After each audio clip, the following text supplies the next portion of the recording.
Bon, c'est chaud. Je vais présenter le monstre. Ça, c'est ce qu'on doit monter aujourd'hui. Petit cadre, Rocky Mountain. Devinez quel modèle? Instinct. Donc on est parti sur une base d'un C99, carbone 99 de 2021, en taille M. Démontage complet à la sortie du carton, parce qu'ils sont livrés déjà pré-montés les Rocky.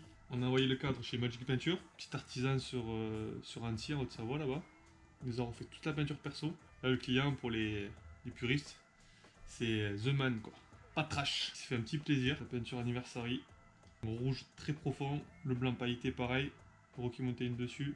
La feuille d'érable comme à l'origine. C'est un full carbone. Donc là, on va attaquer le montage. Remontage de roulement. Ensuite, on mettra jeu de direction, boîtier de pédalier et on enchaînera le reste. Vous allez voir le montage, c'est juste de la tuerie.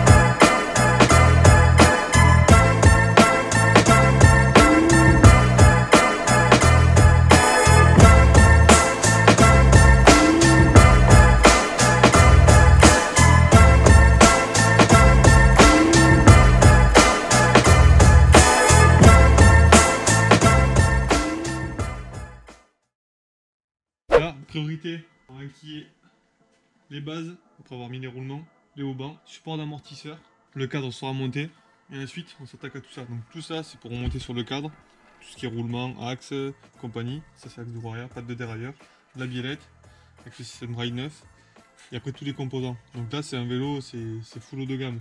On part chez RockShox, suspension, super de luxe à l'arrière.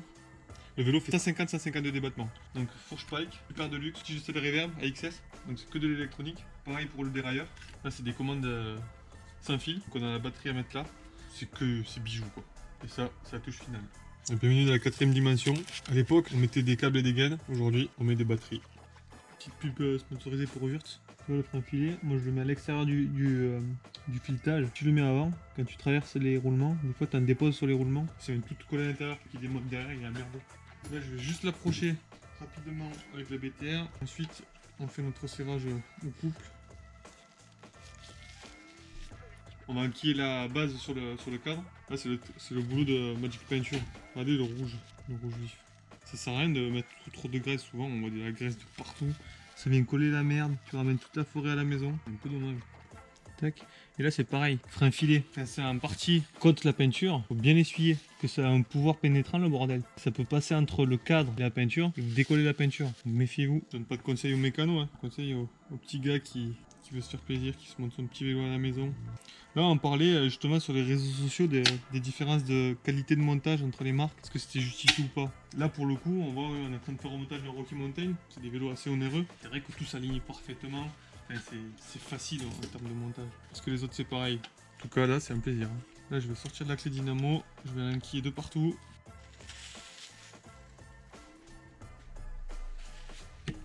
Là le gros du cadre est remonté, jeu de direction assemblé, boîtier de pédalier mis, tout ce qui est roulement c'est terminé. C'est remonté, dynamo de partout. Là on va remettre la patte. Chez Rocky il y a une patte comme ça, on a l'impression que c'est une patte de frein. Ça va être le support de la patte de frein. Et en gros on peut modifier la longueur de base. Quand on est en long on met comme ça, quand on est en base courte on met comme ça. Voilà on a monté le support d'étrier. Et en gros, le jour où tu passes en base longue, tu prends les deux BTR, tu desserres, tu tournes la patte.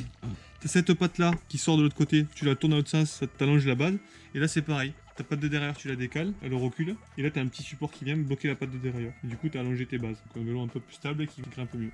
Là, c'est le cerveau du vélo là. Derrière SRAM AXS 12 vitesses, connexion sans fil. C'est pas du Wi-Fi, c'est pas du Bluetooth, c'est leur système là. Là il y a du gras déjà sur le jeu de direction. Un qui est là. Et là c'est pareil s'il vous plaît. Les mecs qui montent les cadres quand vous en emmenez vos fourches en entretien. L'anneau à gras qui est sur le pivot là-haut là. Virez-le, ça sert à rien. Ça va pas rouiller, c'est de l'alu. C'est juste le contact, roulement et cône qui est important. Ça sert à rien de vider votre pot de graisse, déjà il faut faire des économies. Là c'est pareil. Tac. Et là c'est parti. Tac. Les petites carbones qui vont bien. La potence. Tac. Ici, c'est pas joli comme ça. On a prévu comme ça, celle-ci. Je sais pas, vous roulez avec quoi comme vélo dans la région là? Il y a les fanats du gros enduro. On voit 16 kg qui pédale pas, qui descend bien. Les fous qui roulent un petit marathon mais qui descendent comme des avions. Après il y a des vélos comme ceux-là, des 140, 150 de battements. C'est vraiment la polyvalence. Là le but de ce montage, c'est vraiment Patrick, propriétaire du vélo là. C'est le passionné Rocky Mountain. Des années qu'il roule Rocky, il est fidèle, ses vélos sont toujours entretenus nickel. Et là il avait envie de se faire vraiment le gros kiff de sa vie. Montage haut de gamme avec une peinture perso, reprenant un peu ce qui est mythique chez Rocky, la feuille d'érable, le rouge d'origine. C'était vraiment pour rappeler les anciens Rocky, les premiers Slayer par exemple qu'on a eu il y a une dizaine d'années. C'est limite un vélo vitrine mais qui va rouler. Donc la peinture c'est Magic Peinture qu'il a faite, comme on disait tout à l'heure, c'est vraiment top.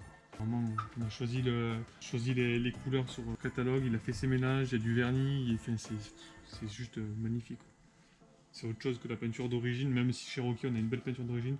Là c'est un cran au-dessus encore. Là je vais monter le centre carbone de chez Rideface qu'on va monter. Moi je mets un peu de graisse billée là, la graisse carbone. Il y a des petites billes dedans. Ça évite la rotation en fait du centre. Parce que le serrage du centre carbone, il faut y aller comme dirait avec parcimonie. Pas serrer trop fort, donc pas respecter. Sur du 5 newtons sur celle-ci au niveau de la potence et le capot. Donc si on serre trop derrière, le centre désamorce derrière en cas de chute, c'est pas bon. Là le centre c'est celui-ci là. Les poignées ergon sont déjà montées. Le frein, le SRAM G2. C'est pas un serrage de malade direct. Hein. Une fois qu'il a marqué le centre. Là à l'heure où on fait cette vidéo, c'est quoi? C'est 11h, c'est samedi 18. Obligé de fermer le magasin quand on fait ça, au moins faut pas que les gens embêtent, mais faut pas être dérangé, faut pas faire de conneries, et puis ça reste un plaisir de monter un vélo comme ça. Et après on enchaîne la moto, réflexion de moteur de 125 XC KTM. On réglera l'angle du centre quand le vélo sera par terre. Tac. Là c'était juste pour pouvoir passer la durite de frein arrière, mesurer ma longueur. Je suis en train d'enquiller la durite de frein arrière, j'enquille ça dans la base en bas, ça ressort là, on rentre dans le triangle avant. Tout est guidé en fait, il n'y a pas besoin de... Il y a des guides en carbone à l'intérieur. Normalement ça ressort tout seul là-haut. On y est. C'est bien branlé, pas chier. Plus le vélo ça va aller vite parce qu'on n'a même pas de gaine de câble de dérailleur. Petite vis de folie. Donc on est en 180 en arrière, 200 en avant. Donc là, 180 en arrière en post-mount, le système de fixation. Pas besoin d'adaptateur en plus, en direct. Et à l'avant on va mettre en plus 20 la pike, comme on va passer le disque en 200. Pareil, il lui ferait un filet blanc à sec sur les têtes de vis. Écoute. Les lignes FMF dans son ventre. Le pot à Krapovic. C'est un acrame mon pauvre, il n'y a pas de dent de roche, rien. C'est mis 11h25. Tac. Le petit pédalier carbone. Pareil. Chez SRAM. Pédalier tourne. Tac. Préventif. Tu noteras qu'il faut toujours finir par la valve. Je vais le poser là. Non, avec la Rideface 130 ça rentre bien.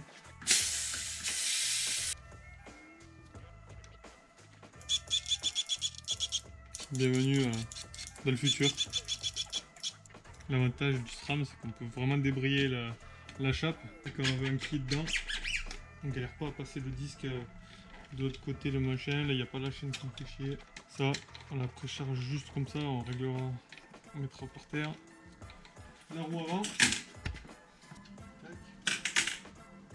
C'est la petite chaîne qui va bien. Les X-Sync 2, une dent sur deux qui accroche. C'est quand même magnifique. Hein. La chaîne était déjà à la bonne taille.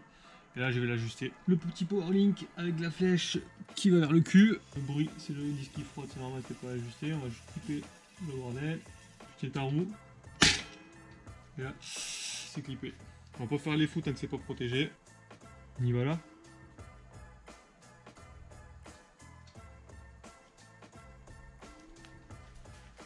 Tu vois là, quand on a fait peindre le cadre, on a fait retirer toutes les protections, ces tampons là. Et du coup, on a demandé des neuves. Donc pour nous en France, là, on passe par Tribe Sport Group. Edgar, Lilian, franchement, Max aussi, qui nous a eu, il fallait bien. Et on peut repartir sur un truc vraiment à l'origine, propre, pas de bricolage. Love the ride. Donc merci les gars pour la contrib et le sérieux surtout, putain ça fait plaisir. Là, c'est la mort du petit mécano qui se fait chier à passer sa gaine à l'intérieur sans guide et tout le bordel. Mais les gars de chez SRAM et compagnie là, c'est des papas quand même. Là, t'enquilles ça là-dedans, tu verrouilles, un peu de graisse en bas, tu jettes ça à l'intérieur. Le serrage de cadre, faut pas dépasser le coup préconisé. En l'occurrence, là on est 5 Newton. Jette une, ça abîme le cadre. De deux, ça peut verrouiller la tige de serre au mauvais endroit. On va essayer de régler le frein nickel. Juste pour ajuster. Que ça tourne pas comme une horloge là. Pas de friction, que dalle. La belle roue libre fake.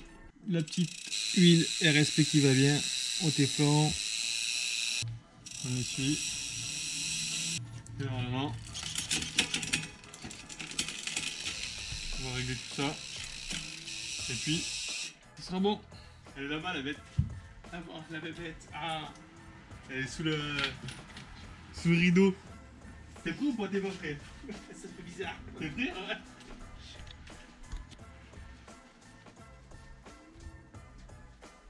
Oh putain.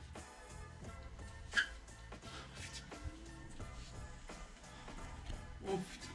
Oh, là il y a du monde. Hein. Oh putain. Oh ouais.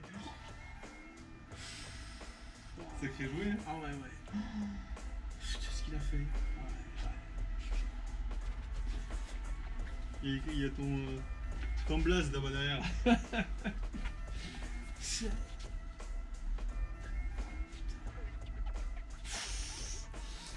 Là, c'est bon, ça dégueule. Ça a été. C'est réussi ou pas? Ah ouais, ouais. Franchement, tu vois, on est parti de ça. Ouais. Tu vois, arriver à ça. Non, non, mais laisse tomber quoi. Oh, c'est la folie quoi.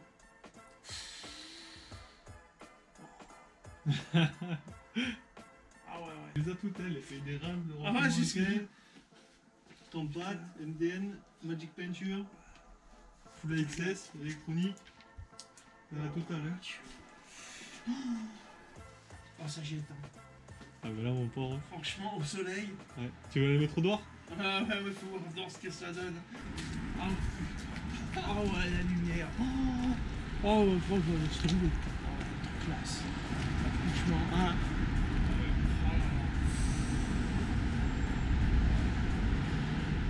Franchement, j'allais que ça allait claquer, tu vois. Mais on avait la couleur historique qui tombe. Ouais. Laisse tomber, tu vois. C'est ultra moderne, c'est. Ah bah là c'est la classe. tuerie, quoi. Ah ouais, ouais, C'est rincé en même temps de classe. Ouais, c'est ça. Ça fait les... Je savais pas que ça allait, toi. Ouais. Ça fait. Tu vois, ouais, j'ai pas regardé si ça avait marqué.